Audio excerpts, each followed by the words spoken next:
All right, guys. Hey, welcome to another episode of the Practical Wealth Show. So, let me start out. We're going to talk about how to exit like a millionaire.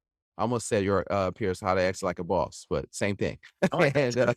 yeah, and my guest today is Mr. Pierce York. So I'm gonna have him tell mostly about yourself, but we're going to talk about how to defer your capital gains from your deals. And he's been in that space for about 8 years. They have a really interesting program with that when he's telling me about it when I was on his show, I was like, I have no idea what you're talking about. That means my people don't know, and you got to come on and tell them. And he's been in real estate for about 6 years. And so let's help you exit like a millionaire. Pills, welcome to the Practical Wealth Show. Thanks for having me, Curtis. Appreciate it. Yeah, my pleasure. So tell them what I didn't tell them, and let's get into showing these people how to exit like a boss. I like that better. Exit like a boss, It's like a boss boss. millionaire. That's right. So basically, when you're selling an asset, right, that has any sort of like high capital gain, right? hmm You bought a property for $100,000, it's worth $1 million, right? hmm And you go to sell it. There's a couple different ways that you can defer the tax. I'm assuming everyone knows you can get taxed on that. All right. It's called a capital gains tax. You hold it over a year. It's a long-term capital gains tax. It's under a year. It's a short-term capital gains tax. And capital gains tax is actually a favorable tax rate, usually 15 to 20% in the federal space. Right. And then whatever your state capital gains tax there, depending upon your state. California, it's 13.3 or 13.7%, something stupid. Ouch. So that's like 30% on It's like 37%. yeah, between the two. California. That's Yeah, a damn absolutely. shame. So there's a couple of different ways to exit these assets, and a lot of them your clients will probably be familiar with. Probably the most famous one is for real estate. You get a 1031 exchange, Mhm. and basically that is when you sell a property, right? And you put it into a qualified intermediary, 1031 accommodator, and they basically hold the money until you find another deal to go flip it into. Okay. Now there's awesome vehicle, right? If it makes sense. The challenges come when you have the time constraints with it. You have 45 days to identify a new property, 180 days to close, which is pretty limiting, So you got basically a month and a half to find a new deal, and then, 4.5 months basically left to close on that thing. Right. And what happens is when you're in a highly appreciated market, like we've been in the last 10 years, you're selling high, right? Right. But you're buying even higher 180 days later. Mm. And so with the time constraints, you're not really able it puts you in a bad place. You do not want to be a motivated buyer. Right. Right. Right. Because then you're overpaying for properties. A couple other challenges with it is your depreciation schedule travels with you. So if you've depreciated, let's say $500,000 on that $1 million property, you're only going to get that extra 500,000, depending upon how much that's going to come off of so if you buy a $3 million property, instead of you get to depreciate $3 million, you only get to depreciate $2.5 million, and it keeps rolling with it. Right. Cause that basis, that is, you got a new step up in your basis into the property or something like that. Yeah. So basically it's like, okay, so that property's worth $1 million, right? Right. You bought it for $1 million. Right. And over the last, 10 years, right? Let's say you did some cost accelerated depreciation, and you've basically claimed back 500 grand. Right. When you flip into the new property, they're going to say like, well, hey, you've already claimed that 500,000. And so basically you're just getting a $3 million property now. And so because of that, you've already used 500,000 from your previous property. Okay. Yeah. We're only going to give you the difference of what you haven't used yet to go on to your new property. Got it. So they take that out. Okay. So that's another thing. And then the last thing is that you have to go back into real estate, assuming you sold real estate. Right. So but the other challenge is 1031s don't work for businesses. They don't work for stocks. They don't work for crypto, and they don't work for primary homes. So it's basically just, all right, you got a commercial building, you can 1031. Right. And so it provides a lot of challenges. While it could be a great vehicle, it's I think it's hurt more people in the long run than it has actually helped people. So that's a 1031, and there's some challenges with it. Okay. Mm-hmm. There's a couple other methods. You can do you can do a certain kinds of charitable remainder trust where basically you donate it to charity and you can buy life insurance and receive dividends. And that's cool. The couple problems with that though are that it's pretty unamendable. So once you give it to that charity, once you set it up, it's stuck. And it's easily changeable. And so if leadership changes or something happens with the organization you once loved, right? Save the seals, right? And then they stop saving the seals. Now all your money is stuck, Right. doing I was in a meeting where they were talking about that. It was kind of a specialty, expenses to set up, but yeah. it I don't like giving up control of my business of this or that. Like that just didn't sit right with me. It Once seemed it complex. yeah, once it's gone, it's super complicated to set up.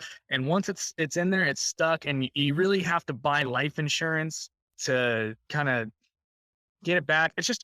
It can be good Well, I if you like that part. I'm in the yeah. insurance business, but I don't yeah, hate that idea but either, but the whole portion of it, it's just it's a lot of stuff going on. yeah, it's Yeah, it's a a lot of lot stuff of going on. moving So what's the parts. next one? Because they they ain't ready for So that either. Keep it yeah, and so there's a couple others where if you're a primary residence, you get to $500,000 added to your basis if you're married, $250,000 if you're single. You have to live in it for 2 of the last 5 years, and you've had to own it for 2 of the last 5 years.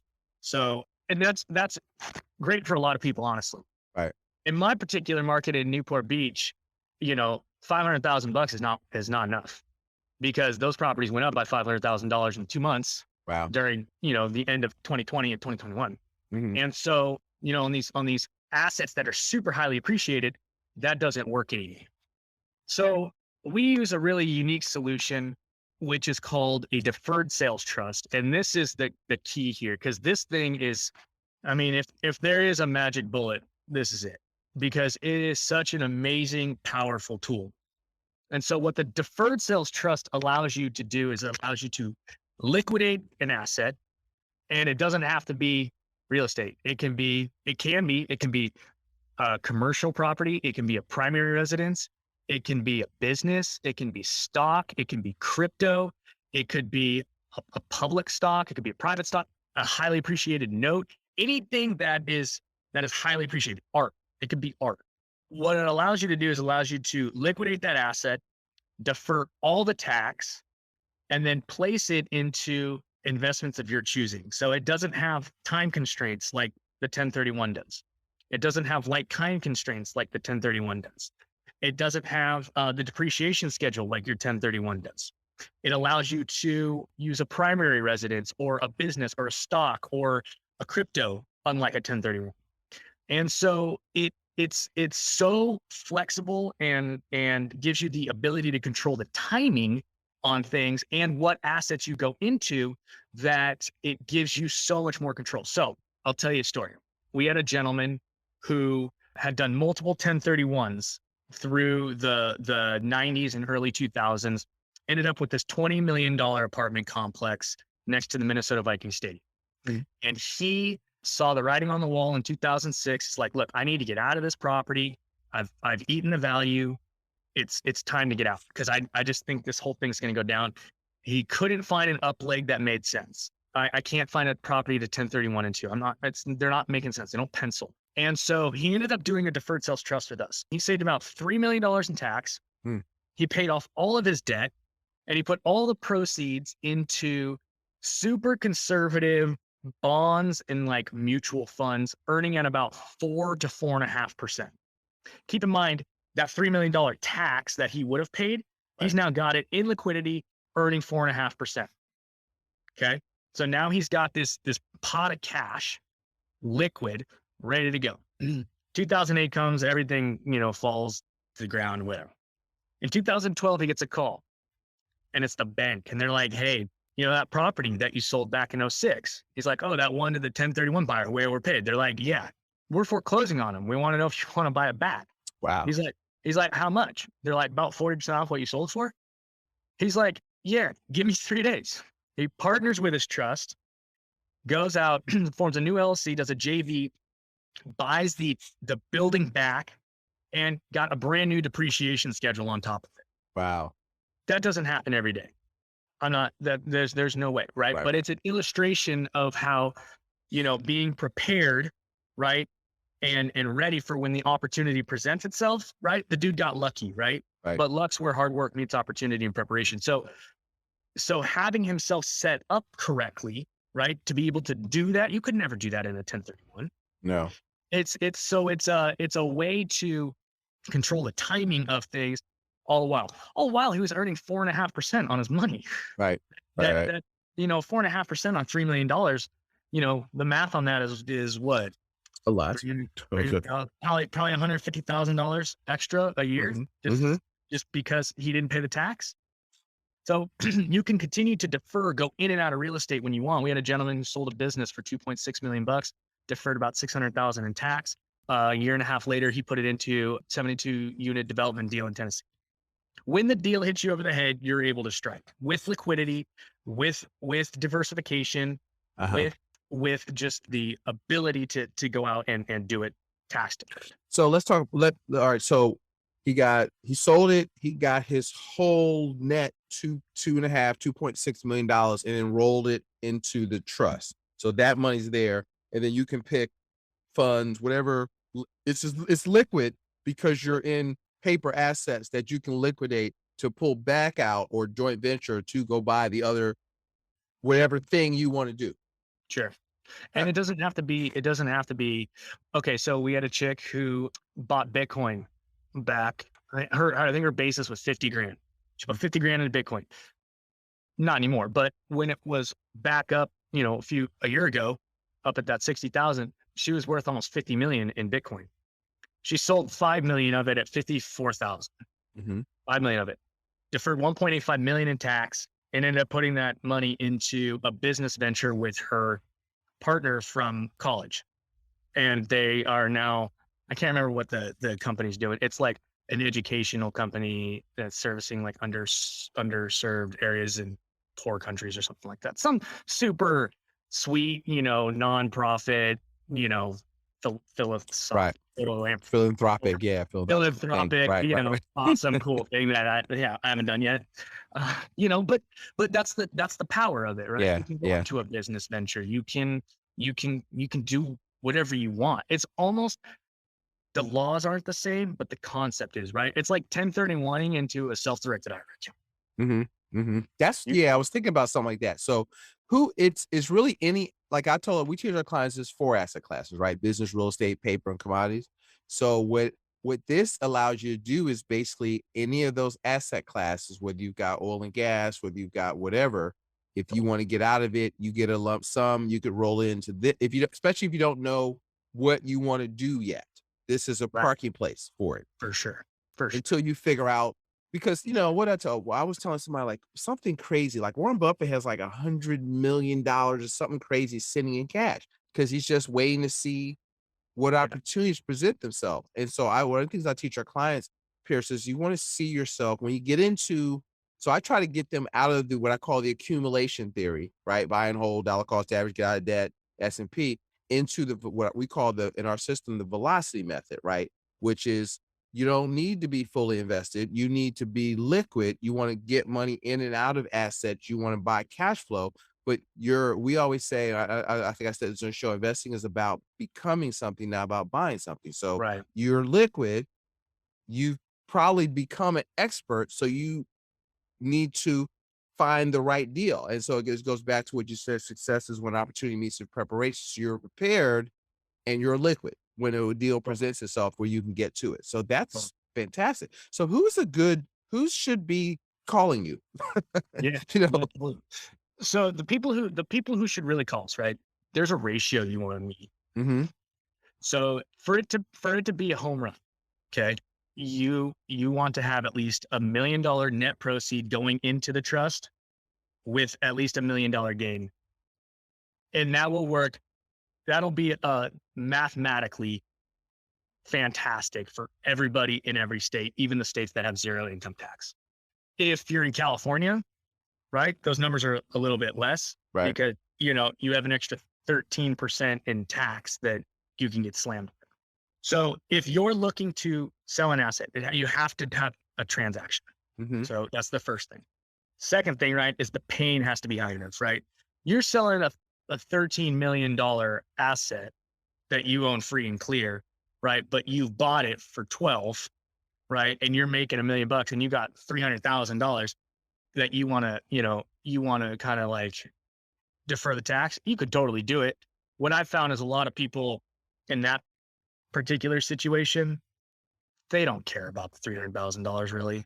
You know what I'm saying? They're like, whatever, I'll just pay it. I don't want to deal with the headaches and whatever. Mhm. Mhm. Versus the guy who, who's got a $700,000 gain and a $300,000 tax, it's almost half their gain, Right. you know? Right. So they're in that 40% mark like area and they're like, crap, like that's a huge like hit to my profit share, right? That person is so much more motivated than the person who's typically, I'm speaking in general. Yeah. Yeah. But the point is that there's a ratio, right, that you want to hit. So that $1 million net proceeds and $1 million gain will usually put that person into the two thresholds. Number one, hey, this is actually gonna hurt.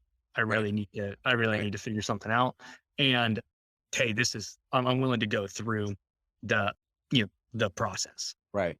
So it seems like if I were to take a step back, if you're listening to this and let's say you're because you got to know your numbers, right? So if you're thinking about selling, you need to have had a discussion with your accountant, I Yeah. guess, to know what's about to happen to you. And then if that's a number you're not comfortable with, now you need Pierce's number, right? And you Yeah. need to research that so you can because the numbers tell the story, right? So you got to see you're talking as you talked about before, the pain of really looking at the numbers. And if I don't really have a thing, I don't not set up to do a 1031. I've just sold a business. That's really Yeah. interesting when you for people that cash out and hey, I don't know what I want to do yet. Yeah. Let's park it until maybe I just want to ride off to the sunset and buy some notes and chill, Yep. basically, right? Totally. And that's how I'm hearing it. Yeah. If that's anything Absolutely. wrong, is that's No. how I would think about it. No, absolutely. And you bring up a really good point, right?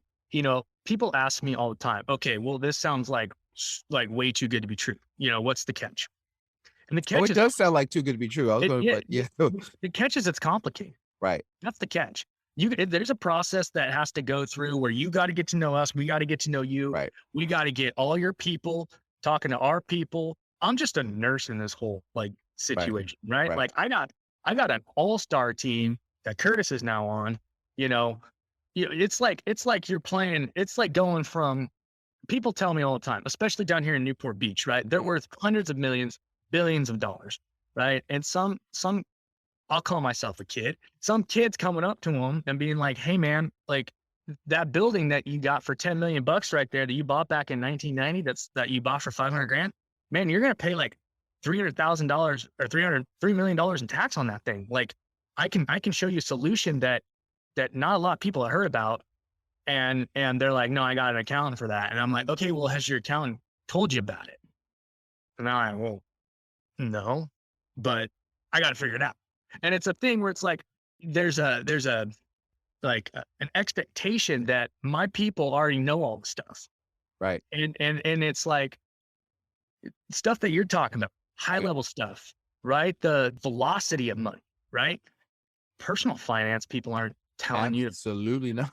to keep your money in motion and go in and out of transaction. They're like, "Hey, give me all your money. I'm gonna dump it into a 401k plan and an IRA account, and we're gonna just 60-40 split this thing and wait till Right, you're 75 and retire, and you're gonna be hunky dory." right. And it's not the truth. It's You know, not the it's truth. it's not That's the truth. interesting. So let's back up. Use me. You get me. I'm sorry, Pierce. So I get hype. I cut off people. Yeah, So, no, you get it. but because my mind is like I'm a visual person, so I got to say it for the vision leaves my head. So the what? So to give us a little background, when you said something, so tell them if you don't mind, the company, the history, the Sure. background. You're going to give out your contact information later, but walk them through because you got a team it is complicated. Because see, here's a question. Well, sometimes when it's too good to be true, that just means you need to keep digging. That doesn't mean it's too good to be true. It just means you don't know how it works. Okay. Right. And so you have to expand your vision because there's a lot of times on our show, Chris, I'm showing I'm interviewing people like you, and there's a lot of things in your blind spot that you don't know, that For you sure. know, it's things that you know is true. There's things you don't know, and that's a bigger I draw this circle called the circle of knowledge, right, in one of my talks, and there's a bunch of stuff outside of your what you know and what you know to be true. There's a bunch out there you don't know jack about, right? Yeah, for And sure. so you know, that's why business is a team sport, right? Because you Well, can't for know sure. everything. So anyway, Absolutely. so that I wanted to set that up, but I want you to talk about that because that is what it sounds fantastic. Now tell me about who these geniuses Yeah. are.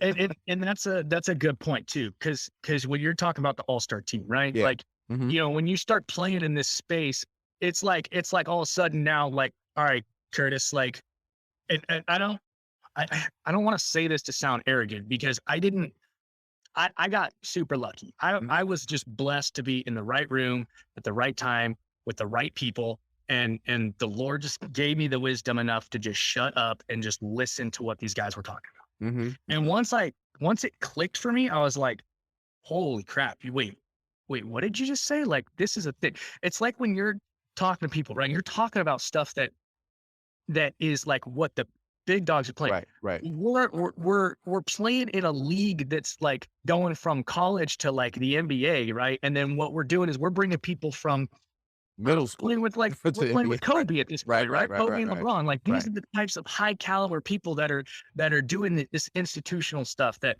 or whatever. And right, and they're geniuses. They're so freaking smart. They're so much smarter than me, Right. right? And my job is to just bring them to them and just Right. be like, look, like, like I'm just a pawn in this whole thing. Like, I'm not that cool. I just happen to know this one thing because this guy who's really, really, really smart told me about it. And now my job is to get you with your people and to meet these people and let them talk and let them dish it out, right? Right. Get your Right. CPA, your tax attorneys, your estate planners, your people that, and let's figure out this problem that you have the Right. solution to it. So that is the thing. And so let me just give you some background on these people. So this thing was created about 26 years ago now by a tax attorney out in the Midwest in Missouri. Mhm. And he's just a tax savant.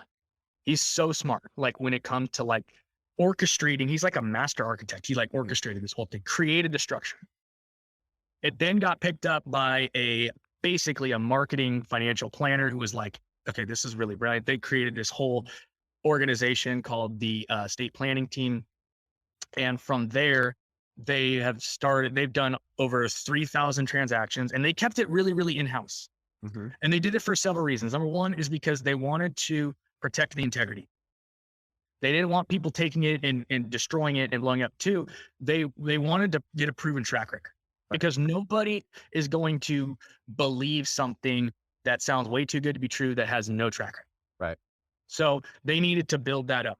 And so they've done over 3,000 closes. The biggest one was a $125 million apartment complex out of San Diego. They've done close and close and close.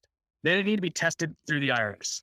And so there have been 12 of the thousands of closes. There have been 12 random audits done by the IRS, just people who had deferred sales trusts. And when the IRS came in and audited them, they're like, hey, what's this? They found it. Which, by the way, when you do a trust, you get lifetime audit defense. Mhm. I want you to pick this up because this is nuts. Of the 12, okay, random audits, 12 passed with no changes, no findings. Hmm. That's insane. That's like a home inspector coming into your house that you've had for 26 years and being like, this place is perfect. It is literally their job to find something wrong with it, Right. or else they have no value. Right. And 12 out of 12 times they came back and said, hey, this is absolutely perfect. There's been 2 formal audits done on the structure where they actually flew back the entire estate planning team and the creators of it and had them go through on a whiteboard, write everything down and show them exactly what's going on, step by step through the whole thing, documentation, everything. No changes, no findings. And then when they did it again, because they thought that they may have missed something, they came back, same thing, no changes, no findings. And then it was audited by FINRA. Again, no changes, no findings. So we're batting 1,000. Right. And that is unheard of. There's only one other tax like structure that has a track record like that. And so going back to the team, right? Like these are the caliber of people that we're dealing with here. They're just unbelievable. And you get a team of just financial advisors, right? Like you, Curtis, who are just like talking about things that are like, look, we need to get you involved with the people who know like what's going on and Right. strategic alliances, Right. building that all-star team for you so that when you come across your problem, right, we know how to solve it. Right. Right. And we can work with you and your people. We're not here to step on toes. We're not here to take anyone's position. We're here to come alongside and boost. We're like Right. nitro, right? You just like hit the nitro button and like boom. Yeah. 'Cause you're not trying to replace you're not going to be their Absolutely not. accountant, their this and that. This is No. a thing, like a Yeah. niche for the Totally. right person. Totally. And so you gotta do your due diligence, you bring your team, you meet their team, their company, you kick the tires, and it might work. I'm sure it's you don't Totally. have to talk about it. It costs money, right? Because if you're trying to defer $2 million, that is not 99.75. You know what I mean? It's going to cost you a little bit, but Yeah, it's less of what it costs, is what's the value, what's it going to save you. for But sure. they will get into all of that, for the right person when you hear this. One reason I want to do this, Pierce, is that, as I run into people, just through our practice, it's like I like to go, "Hey, have you heard about this?" And boom, now I've got you talking about it and said, "If you like it, call him," and then you do your Yeah. due diligence. And so, because I didn't know what it was, so it's hard to, "Hey, look, here's the thing that might be useful to you." And now, so really our show is like I'm just creating a catalog of, hey, here's stuff that you can do that is outside the realm of like the day Uncle Dave, right? That's going to talk to you about that. And because you're different. See, because financial planning for entrepreneurs is different. You can't do that stuff, right? Totally. And you're playing in a different game. You've got a different strategy. You need liquid to use control of your money. Debt is money. I mean, it's a whole other thing going on. And so you have to, you got to move into the big leagues, and it starts with your attitude and then it's knowledge. So that's where the financial literacy, what I hope we're doing is stepping up your game to say, hey, look, oh, wow, there's another way to skin this cat here. Yeah. No, it's yeah, it's an amazing tool. I mean, it's phenomenal. And once people understand it, Hmm. then it changes the way they view investing from here on out. I mean, imagine you never have to like worry about what you're going to do with the tax situation. Like when you're buying a building, right? Now you can factor in, okay, you know what? Like I don't have to, especially think about like a real estate syndicator Hmm. who's got all these, who brings 10 people in, right? And they all throw 100,000 bucks in, and they're going to buy this apartment building and they're going to fix it up. Right. And they're going to turn around, they're going to sell it for 3. Now each person's got to come back with their own tax hit. Right. And then reinvest. Think about if you were able to not only keep that extra, like in California, right? 20 to like 30%, 37%, and roll it over into your next deals without having this weird time constraint when you found a deal that was actually a really, really good deal instead of just one that you're hurrying up and buying. Imagine you move all of your assets that, outside of your taxable estate so that when you pass, right, and you pass it along to your heirs, they're not getting hit with a or 40% death tax if you're over that threshold. I mean, imagine you sell a building for $10 million and you're earning an 8% pref on that money that's liquid that you can take as distributions, or depending upon your taxable, income at that time, you can turn it off, leave it in and let it compound. Hmm. You can use that money that comes in to qualify for loans. So you can actually say, okay, I'm retired, right? I'm retiring. I'm selling my $2 million mountain house, right? And I bought it for 600,000, right? I put a couple hundred grand into it, right? But I'm gonna make 1.2 million on this. I put 1.2 million into a DST that's gonna pay me $80,000 a year. Now I can go qualify for another loan, and I don't have to have a job, because you can use the income distributions Right. as income and qualify. Right. That's So, I fast. mean, there's so many different ways that you can use it. It's flexible, Right. and it gives you the ability to turn it on and off when you need it, when you don't, when it's advantageous, when it's not, take distributions. take depreciation, pass it along. There's so many cool things you can do. And that's part of the team, right? And then we sit down, we strategize. Hey, what's the best move for you?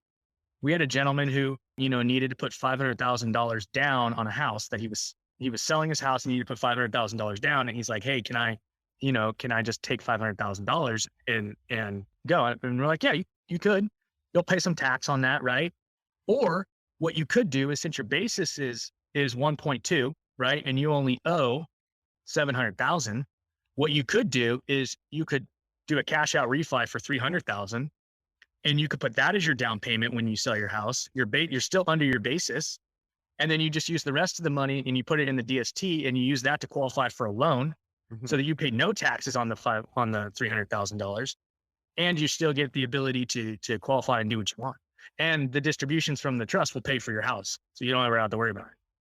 Right. That's what. See, you need these people in your life. All right. Some of y'all, right? Some of you ain't ready for it yet, but some of y'all need these people in your life. Tell them. So what? Then I want you to tell them how to reach out to you and find out what's going on. There's anything I didn't ask you that you want to talk about that I hadn't brought up that you can think of? We're thorough, but I'm sure I missed something. I mean, it just, at that point, right? It's a situational. Yes. Yes, right. So it's gonna be dependent upon. One thing I will mention though, right, is how because we kind of talked about this idea of professional team and not stepping on toes, right? Right. For example, you got clients, right? And you're over there, and when we're teaching them how to manage money, I'm assuming you have some sort of like AUM fee type structure, right? Okay. I don't actually. I don't do asset management, so I don't. You don't do asset management. I'm the anti-Wall Street financial advisor. For those of you who do, right? There's got to be. I mean, do you find deals for your clients at all, or no? It's funny. So I'm the insurance guy. I told you, look, I'm your defensive coordinator, right? So I make sure you're saving. I make sure that you're protected, insurances, asset protection, that kind of thing. So to me, some of this falls under what I call my second principle, which is protection, right? And trust, that kind of stuff. Then it's legacy for replacement of assets at death. Principle 3. Principle 4 is liquidity, use and control of your capital, 6 or 12 months or more. And then velocity. So what I do is velocity is their job, right? So because you got to become a good investor, you got to become a good business person. I'm sometimes their coach and monitoring it, but I'm making sure that you don't screw up. But I used to do some of that. I just kind of got out of that. So I don't want that responsibility. Okay. Even though I understand it, I can converse with it, but you got to do it. It's your money. So let me relate this to how, because I'm a big believer, right, in providing more value, right? So how does this help someone like Curtis, or how does this help a financial advisor or a CPA? Like, why would a professional who doesn't know us want to entrust their client to us, right? How does it benefit them? Because when a lot of people, especially like, the people who don't know about it, you're professionals, right? A CPA who doesn't know about it. There's a couple issues right off the bat that they're going to get hit. Number one, why did I not know about this? Number two, if I don't understand this, right, and I say yes to my client, like, oh yeah, hey, go for it, and something goes wrong, now, my butt's on the line. Yes. Right? I have nothing to gain financially from this, right? It's all 100% risk for me. Why would I say yes? Right? Number three, it's like, are they trying to take my client? Right?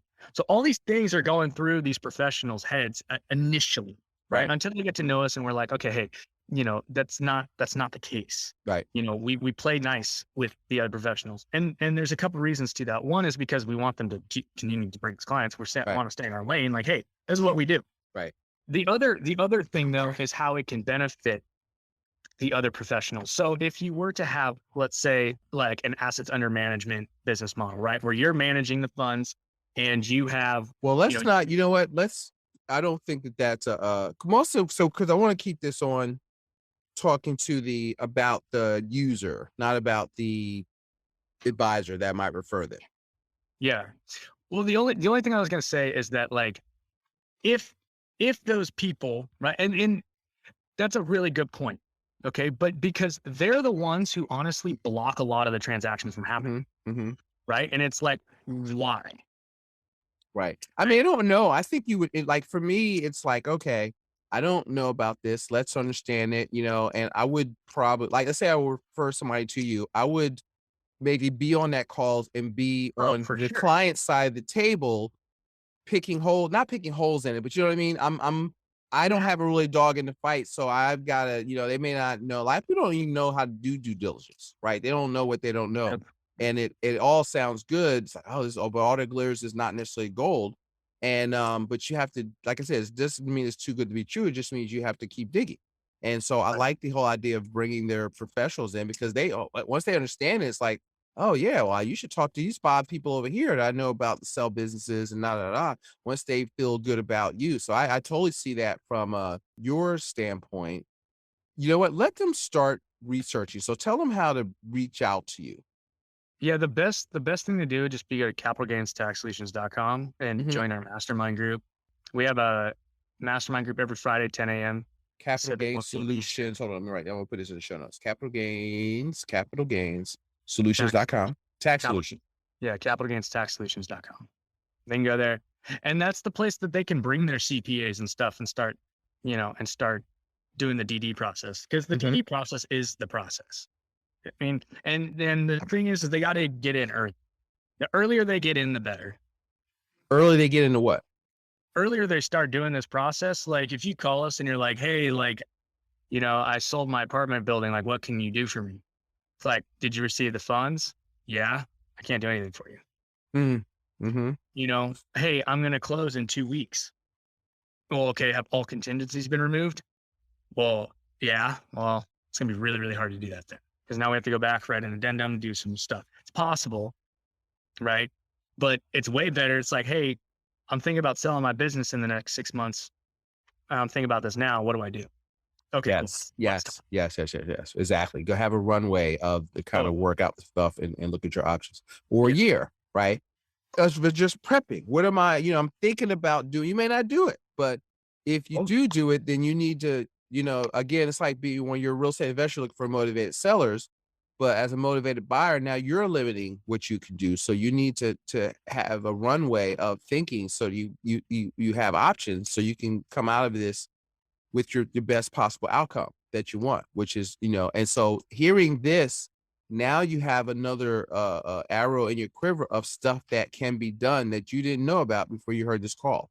right. And that it might not be for you, but you can listen in and figure out, it might depend on the size of your transaction, your tax situation. It's a lot of criteria there that you can listen in for free, right? Definitely. Right. And listen and see if it's enough. Well, worst case, I'm sure if you're on the call, you're going to learn something just by here listening to all these smart people, Yeah. right? And all right, cool. So we will put that in the show notes. Piercing, anything else? Final closing thoughts before we go. No, thanks for having me on the show, man. And it's awesome to talk about. Yeah, yeah. So guys, go out there. So now you've got some information. So this is if you're kind of like accredited and got some big things going on, which I know some of you listen to our show do. And this could be a thing that you didn't know about before that might be an opportunity for you. So I would say, we're gonna have the show notes in there. Check it out. And thanks for listening to another episode of the Practical Wealth Show, where we try to what we try to do, we're trying to help you exit like a boss. Right? You're like a boss. Exit like a boss, exit a millionaire. So Pierce, thanks for coming on the Practical Wealth Show. Thanks for having me, Curtis. Appreciate it. All right, my pleasure.